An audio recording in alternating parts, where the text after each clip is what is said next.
जुलाई 1979 film maker Mahesh Bhatt काम के लंबे दिन के बाद घर आते हैं। घर के दरवाजे पर उनको परवीन बाबी की माँ दिखती है जो घबराहट से तड़प रही है। मुन्ना, देख परवीन को क्या हो गया। महेश भट्ट तुरंत बेडरूम में जाते हैं। परवीन बाबी एक कोने में बैठी हुई हैं, अपने शूट के कॉस्ट्यूम में ही। उनके हाथ में एक किचन नाइफ। महेश भट्ट ये सोच भी नहीं सकते कि यही वो परवीन बाबी है जो एक ज़माने में बॉलीवुड की one of the greatest stars थी। वो बहुत धीरे से उनकी तरफ बढ़ते हैं। परवीन उनको बोलती है दरवाज़ा बंद करो। रूम के किनारे में देखते हुए वो कहती है वो लोग मुझे मारने की कोशिश कर रहे हैं। महेश भट्ट पूछते हैं कौन। परवीन बाबी उनकी तरफ देखती है और बोलती है अमिताभ बच्चन। परवीन बाबी was one of Bollywood's biggest stars. उनकी films box office super hits थी। क्या उनकी स्टाइल स्टेटमेंट लाखों लोगों ने कॉपी करी and she became the first Indian actor to appear on the cover of Time magazine's International Asia edition. But then what happened to one of India's greatest superstars? इस video बनाने के लिए हमने interviews, magazine archives और news reports के अलावा करिश्मा उपाध्याय की किताब भी यूज़ करी है, which is one of the most comprehensive biographies of Parveen बाबी।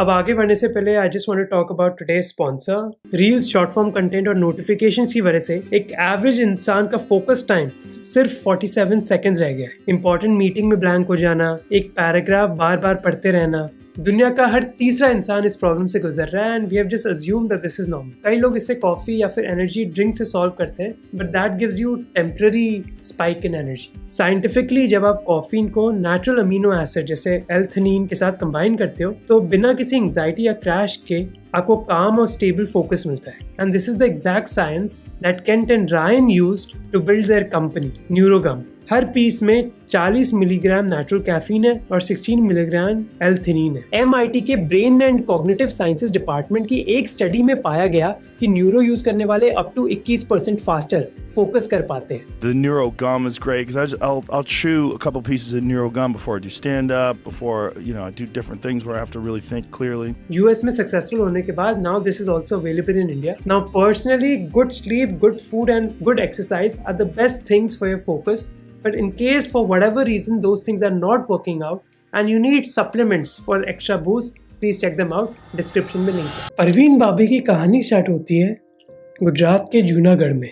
उनका परिवार बाबी खानदान से है जिन्होंने इस इलाके पर कई सदियों राज किया। अब परवीन के पिताजी खुद नवाब नहीं थे पर नवाब के परिवार से जरूर थे। पर आजादी के बाद बाबी परिवार की सिचुएशन बदल गई। जूनागढ़ के नवाब ने ऐलान किया कि वो पाकिस्तान में शामिल होना चाहते हैं, पर लोग ने 1948 में इंडिया की तरफ वोट किया। तो जो नवाब का परिवार था उनको अपने सारे टाइटल्स और सारी जमीन देनी पड़ी। सारा पैसा वगैरह तो चले ही गया, पर बाबी परिवार की बस एक उम्मीद थी कि उनका एक बच्चा हो जाए। पर ये कोई सपने से कम नहीं था क्योंकि पति की उम्र 60 से ज्यादा थी और पत्नी की 40 से ज्यादा। पर मिरेकल देखी कि 1953 में उनकी बीवी प्रेग्नेंट हो जाती है और एक साल बाद एक बेटी पैदा होती है, परवीन सुल्ताना वाली मोहम्मद खंजी बाबी। परवीन जूनागढ़ की एक बहुत बड़ी हवेली में पैदा होती है। अब घर में तो कई नौकर चाकर जरूर थे पर ये हवेली खाली भी थी क्योंकि परवीन के परिवार में इतने लोग थे ही नहीं। उनके जो पेरेंट्स हैं वो बहुत बुजुर्ग हैं और कोई कजिन्स भी नहीं है खेलने के लिए। उनकी उम्र बस 4 साल होती है जब एक ट्रेजेडी आ जाती है जिंदगी में। उनके पिताजी की मौत हो जाती है। 2 साल लगातार परिवार बॉम्बे के टाटा मेमोरियल अस्पताल में कई ट्रिप्स करता है ट्रीटमेंट और सर्जरीज के, क्योंकि वो बहुत यंग थी। उनको समझ नहीं आता था कि भाई कैंसर होता क्या है। पर उन्होंने अपने पिताजी को अस्पताल की वाइट शीट्स और मशीनों में ही देखा, जिसकी वजह से जिंदगी भर उनके मन में एक डर था हॉस्पिटल्स और डॉक्टर्स का। पर अनफॉर्चुनेटली कैंसर की वजह से पिताजी की मौत हो जाती है, जिसके बाद माँ जिम्मेदारी उठा लेती है पूरी हवेली संभालने की, जिसका मतलब है कि माँ के पास भी इतना टाइम नहीं है अपनी बेटी के लिए।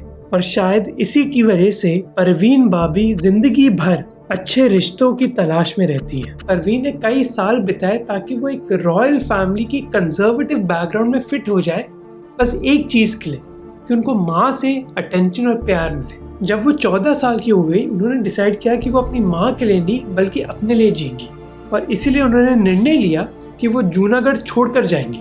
परवीन ने महीनों अपनी माँ के सामने हाथ जोड़े अब ये कोई नॉर्मल रिक्वेस्ट नहीं थी एक कंजर्वेटिव फैमिली में, वो भी 1960s में। एक अनमैरिड छोटी सी लड़की को 300 किलोमीटर दूर भेजना एक आसान बात नहीं थी, पर फाइनली माँ ने बात मान ली और कहा कि एक कंडीशन पर कि जब तुम्हारी पढ़ाई खत्म हो जाएगी तब मैं तुम्हारी शादी करवाऊंगी। परवीन ने कहा कि कोई बात नहीं, दिस कंडीशन इज एक्सेप्टेड। जिसकी वजह से 1968 में अहमदाबाद के सेंट जेवियर्स कॉलेज में परवीन बाबी का दाखिला हुआ। वो यूनिवर्सिटी गई एक सिंपल सलवार कमीज में, बिना किसी मेकअप और ज्वेलरी के। अब परवीन को इंग्लिश बोलनी आती नहीं थी और क्योंकि घर में वो अकेली रहती थी इसलिए उनके मन में बहुत डर था दूसरे लोगों से बात तक करने के लिए। परवीन ने बाद में खुद बताया उन्होंने अपने परिवार में लड़कों के अलावा किसी और लड़के से जिंदगी भर बात नहीं करी थी।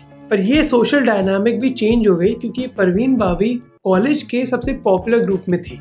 वो ग्रुप जिसके इर्द गिर्द दूसरे कॉलेजेस के लड़के घूमते रहते थे। अब वो लड़की जिसको घर में कभी अटेंशन नहीं मिला, उसको इस अटेंशन की लत लग गई। अपने आप को उसने इंग्लिश सिखाई और नोटिस किया कि दूसरी कॉन्फिडेंट लड़कियां कैसे कपड़े पहनती हैं और कैसे चलती उठती हैं।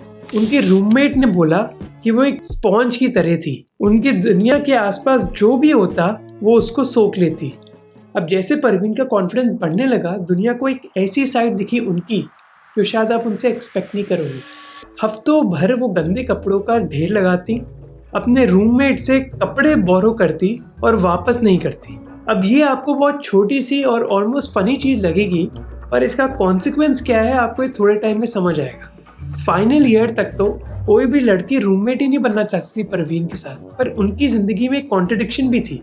हफ्तों भर वो गंदगी में जी सकती और फिर कुछ घंटों में ही डिसाइड करती कि उनको सब कुछ साफ चाहिए। वो घंटे लगाती हर चीज की साफ सफाई करने में, चाहे उनको अपने कबर्ड साफ करने हो, मकड़ी के जाल हटाने हो या फिर छोटी सी धूल भी अपनी टेबल से हटानी। ये उनकी जिंदगी का एक ऐसा पैटर्न था जो उनके दोस्त कभी भूल नहीं पाए। अब ग्रेजुएशन का टाइम आ गया और याद रहे कि उनकी माँ ने उनको एक कंडीशन दी थी कि मैं तुम्हें पढ़ाई करने दूंगी, पर पढ़ाई होने के बाद तुम्हें शादी करनी है। और शादी का रिश्ता आया पाकिस्तान से। उनकी एक्सटेंडेड फैमिली में एक लड़का था जामिल खान, जो पाकिस्तान इंटरनेशनल एयरलाइंस का पायलट था।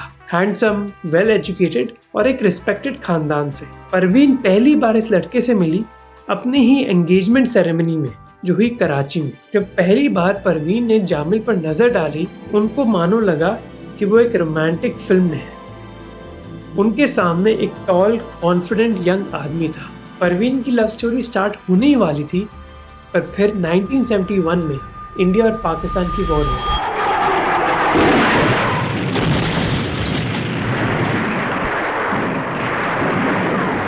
ऑलमोस्ट एक रात में ही उनकी पूरी जिंदगी पलट गई। बॉर्डर्स बंद हो गई, ट्रैवल इम्पॉसिबल हो गया और जिस आदमी से वो शादी करने जा रही थी वो अब उस देश में था जहाँ तक पहुँचना ही नामुमकिन था।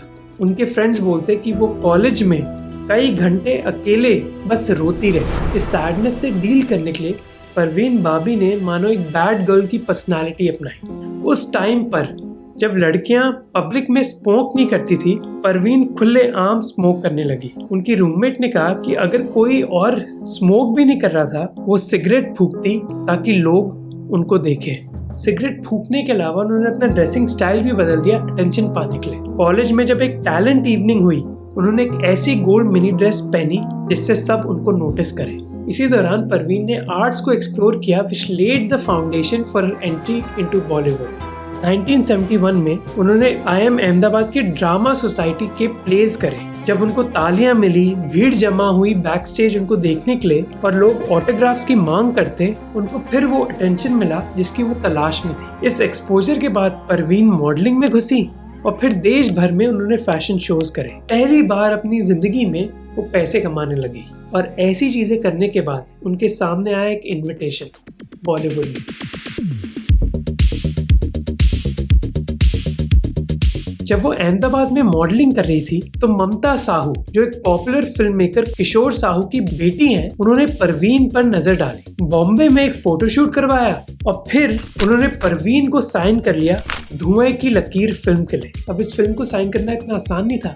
उनकी माँ ने कहा कि अच्छे घर की लड़कियां ऐसी चीजें थोड़ी करती हैं, पर परवीन ने अपना मन बना लिया था और वो किसी की सुनने वाली नहीं थी। बड़ी उम्मीद के साथ उनकी पहली फिल्म धुएं की लकीर रिलीज हुई और फिर ठीक बाद दूसरी फिल्म चरित्र। और क्या हुआ, बॉक्स ऑफिस पर दोनों फेल कर गई। क्रिटिक्स ने फिल्म की धज्जियां उड़ाई, पर सबने एक बात कही कि परवीन के पास स्क्रीन प्रेजेंस जरूर है। वो ग्लैमरस थी, आर्टिकुलेट थी और सबसे नई चीज है कि पीआर ट्रेन नहीं थी। वो ओपनली स्मोकिंग के बारे में बोलती, रिलेशनशिप के बारे में बोलती और अपनी लाइफ के बारे में बोलती ऐसे टाइम पर जब मोस्ट एक्ट्रेसेस अपनी पब्लिक इमेज बहुत सोच समझ के क्राफ्ट करती। 1 साल के अंदर ही वो कई मेजर फिल्म साइन करने लग गई, इंक्लूडिंग मजबूर, जहां वो अमिताभ बच्चन के साथ थी।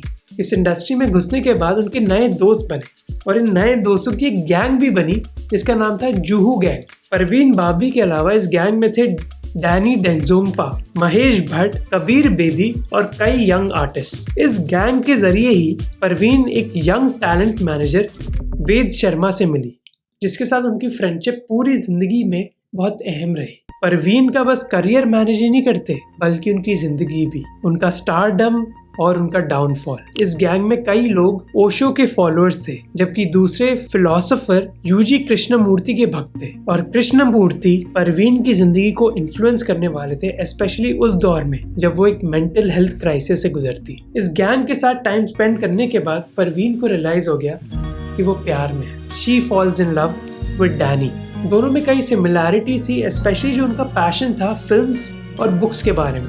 इनफैक्ट जब उनकी पहली एनिवर्सरी हुई, परवीन ने एक अपार्टमेंट खरीदा उसी बिल्डिंग में जहाँ डैनी रहते थे। डैनी को याद है कि परवीन बहुत वार्म और अफेक्शनेट थी, पर जैसे हमने कहा कि परवीन की जिंदगी में बहुत कॉन्ट्रडिक्शंस भी थी। वो कई बार साफ सफाई के बारे में ऑब्सेसिव हो जाती और दूसरी बार उनके अपार्टमेंट में बस गंदगी ही गंदगी होती। ये अर्ली साइंस है एक ऐसी बीमारी के जिससे परवीन अपनी जिंदगी भर स्ट्रगल करती। कई साल बाद डैनी ने कहा कि परवीन एक बहुत सपोर्टिव गर्लफ्रेंड थी, पर वो उनकी कभी लाइफ पार्टनर नहीं बन सकती थी। अब पर्सनल लाइफ परवीन की जरूर कॉम्प्लिकेटेड थी, पर प्रोफेशनल लाइफ एक अप स्विंग पर थी। मजबूर के बाद परवीन ने अमिताभ बच्चन के साथ एक और फिल्म करी, यश चोपड़ा की दीवार। ये फिल्म देश की one of the biggest blockbusters बन गई और अमिताभ बच्चन की हिंदी सिनेमा में एंग्री यंग मैन की इमेज सीमेंट हुई। अब ये फिल्म जानी जाती है अमिताभ बच्चन, विजय और रवि के बीच कॉन्फ्लिक्ट की। पर इस फिल्म में 2 हीरोइंस भी थी, नीतू सिंह और परवीन बाबी। जहाँ नीतू का कैरेक्टर बहुत कन्वेंशनल था, परवीन का कैरेक्टर अनीता एक अनकन्वेंशनल कैरेक्टर था किसी मेन स्ट्रीम हीरोइन के लिए। अनीता फाइनेंशियली इंडिपेंडेंट थी, कॉन्फिडेंट थी और मॉडर्न थी। कई ट्रेड मैगजीन्स ने उनके रोल को छोटा और स्लीजी और गंदा बताया, but this character became a landmark character for a new kind of woman in Hindi cinema. इस फिल्म के बाद परवीन बॉलीवुड की one of the most popular stars बन गई। यहाँ तक कि एक साथ वो 6 फिल्म शूट करती। अमर अकबर एंथनी साइन करी उन्होंने अमिताभ बच्चन के साथ, राजेश खन्ना के साथ चमत्कार और देव आनंद के साथ बुलेट। अब उनका स्केड्यूल पूरी तरह पैक था, but director still loved working with her, क्योंकि वो टाइम पर आती, बहुत प्रोफेशनल थी और उनकी एक फोटोग्राफिक मेमोरी थी। डायलॉग के पेपर को कुछ सेकंड्स देखने के बाद ही उनको हर चीज़ याद हो जाती। ये बहुत वैल्यूबल स्किल था, क्योंकि ये एक ऐसा दौर है जहाँ स्क्रिप्ट्स एक्चुअली सेट पर लिखी जाती। तो अगर स्क्रिप्ट्स लिखी जाती और एक्टर्स रट लेते उन स्क्रिप्ट को और परफॉर्म कर सकते थे, ये प्रोड्यूसर्स के लिए बहुत टाइम सेविंग था and which means money saving था। 1976 आते आते परवीन हैड एवरीथिंग। इंडस्ट्री की वो one of the highest paid actors थी, उनकी फिल्म्स कंसिस्टेंटली सक्सेसफुल हो रही थी and she had redefined what a Hindi film heroine should be. बस जिंदगी में एक चीज मिसिंग थी, प्यार, और वो भी उनको मिल गया कबीर बेदी के रूप में। पूरी जिंदगी परवीन इमोशनली बहुत इनसिक्योर थी, पर जब वो कबीर बेदी के साथ होती वो इस चीज को भूल जाती। एक ऐसा टाइम था जब फिल्म स्टार्स अपनी पर्सनल लाइफ को प्राइवेट रखते, पर परवीन और कबीर का रिलेशनशिप फुल पब्लिक व्यू में था। It became one of the most talked about romantic relationship in Bollywood. But above all, she's a magnificent woman and I love her. और इस रिलेशनशिप के साथ साथ परवीन की करियर एम्बिशन भी बढ़ी। वो बस बॉलीवुड तक सीमित नहीं रहना चाहती थी। She wanted to go global.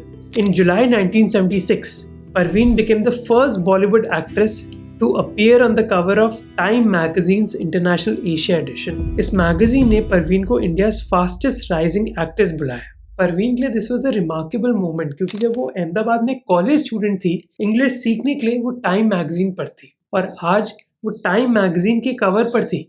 इसीलिए वो मानती थी कि हॉलीवुड कोई इम्पॉसिबल सपना नहीं है उनके लिए, इट इज़ वेरी अचीवेबल।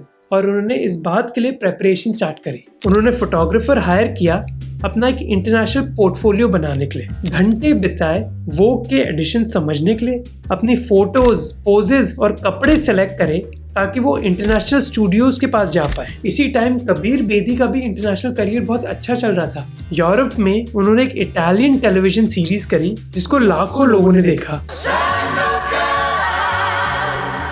फिर उन्होंने एक इंटरनेशनल फिल्म साइन करी जो कोलंबिया में शूट हो रही थी।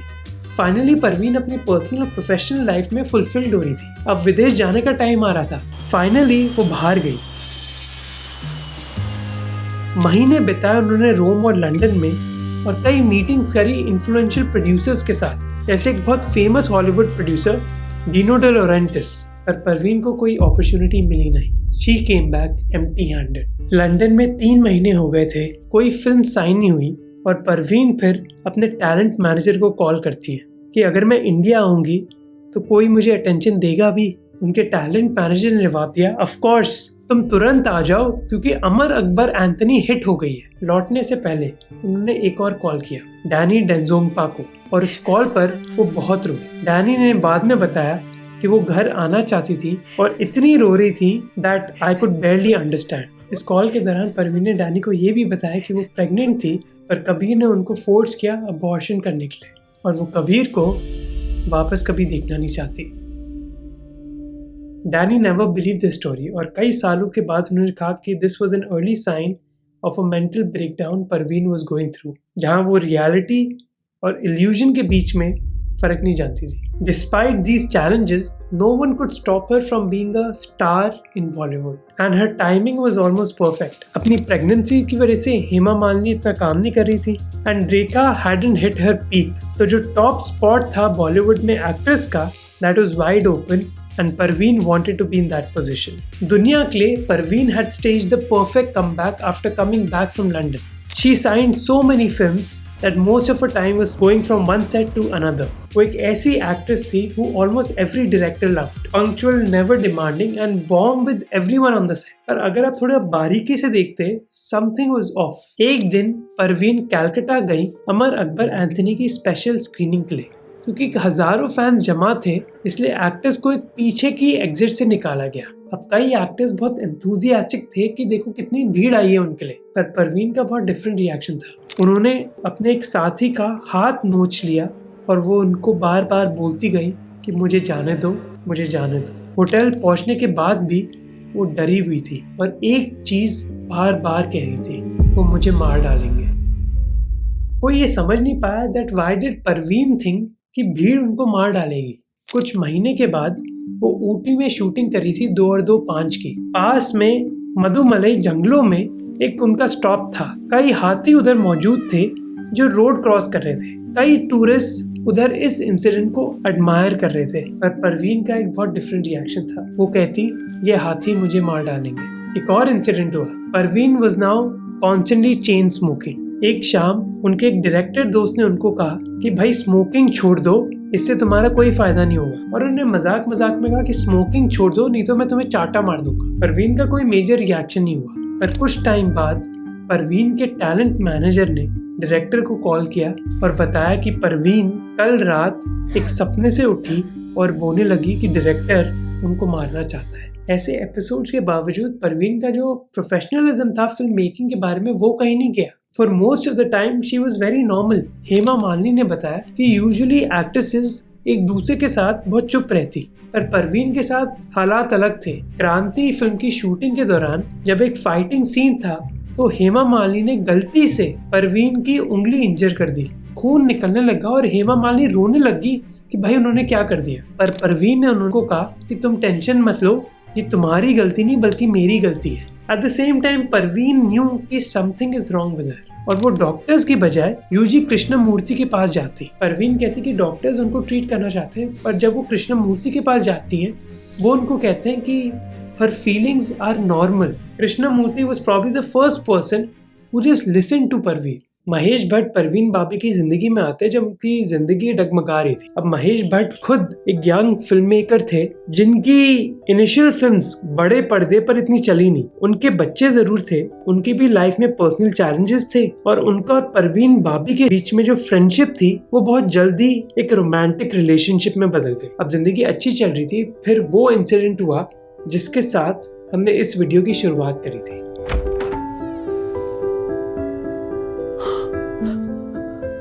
पूरी रात भर वो डरी हुई थी और कन्विंस्ड हो गई थी कि उनके आसपास जो लोग हैं वो उनको मारना चाहते हैं। महेश भट्ट ने ऐसा साइकोटिक एपिसोड कभी देखा नहीं था और वो कन्विंस हो गए थे that this is something very serious. पूरी इंडस्ट्री में परवीन मानी जाती थी अपनी प्रोफेशनलिज्म और पंक्चुअलिटी के लिए, और अब वो अपनी लाइन ढंग से पढ़ और याद भी नहीं कर सकती थी।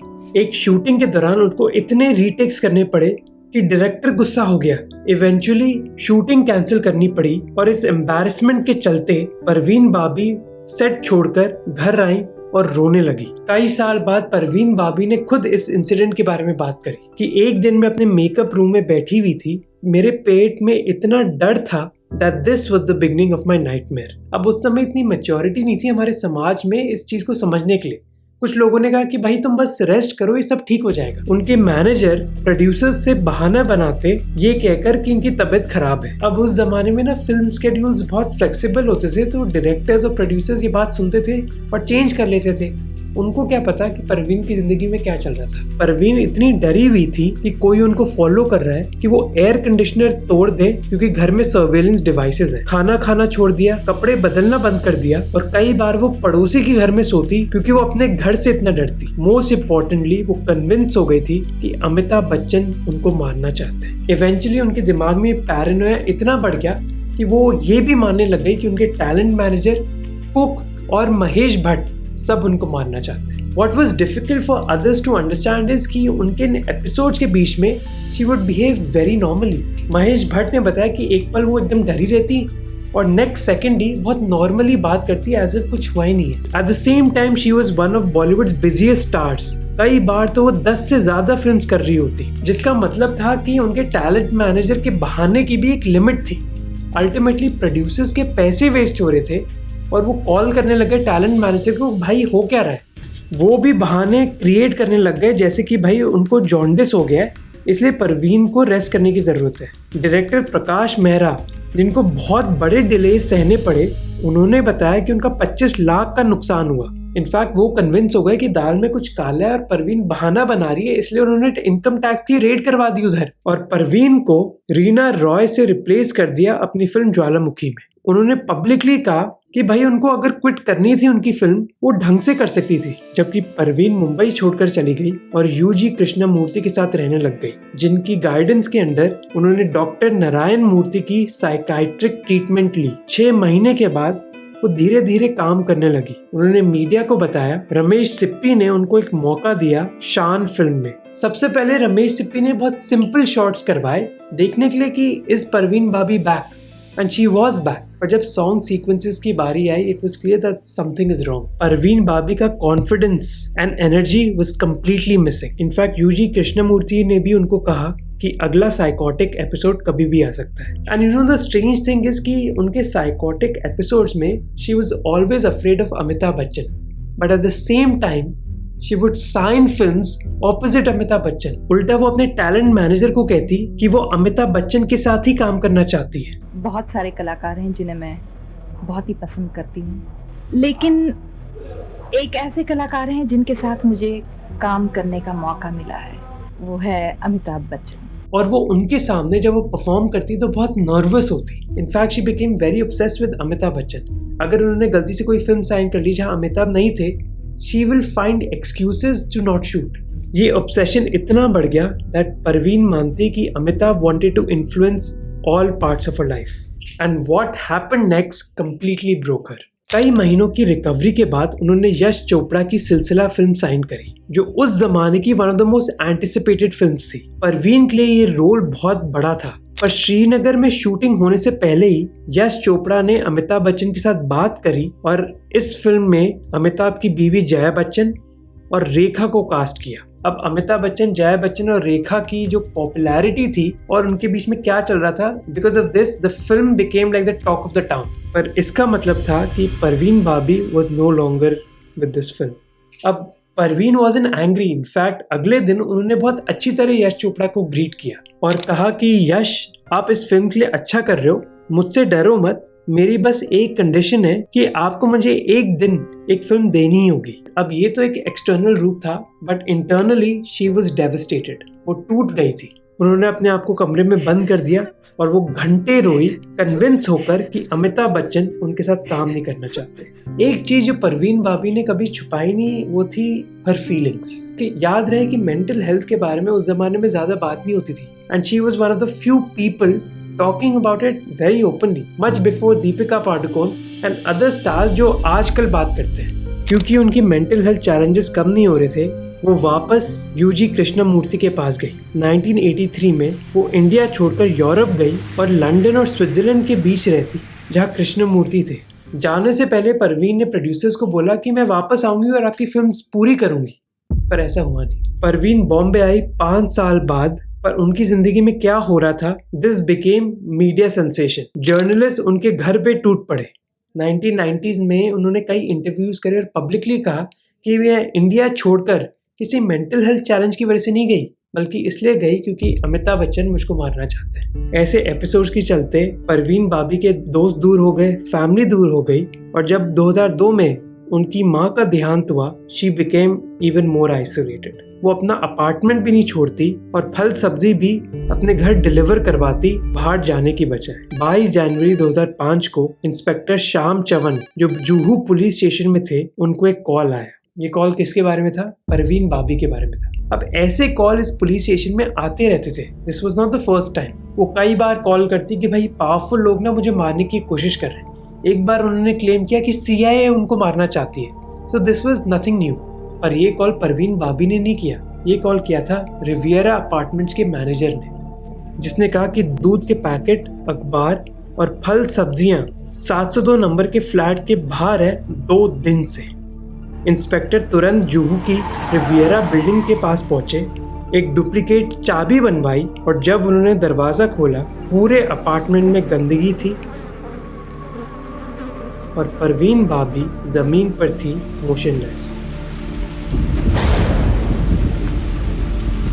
डॉक्टर्स ने कहा कि 24 घंटे पहले उनका देहांत हो गया था। उनको डायबिटीज थी और एक इंटरनल वुंड हो गया था which could not heal, and that led to organ failure. क्योंकि कोई इमीडिएट फैमिली नहीं थी, no one claimed the body, और and one of India's brightest star was given the label unclaimed body number 16। The only thing relevant इस पूरे वीडियो से है कि इफ यू और you know anyone else who is going through a mental health challenge, please help them.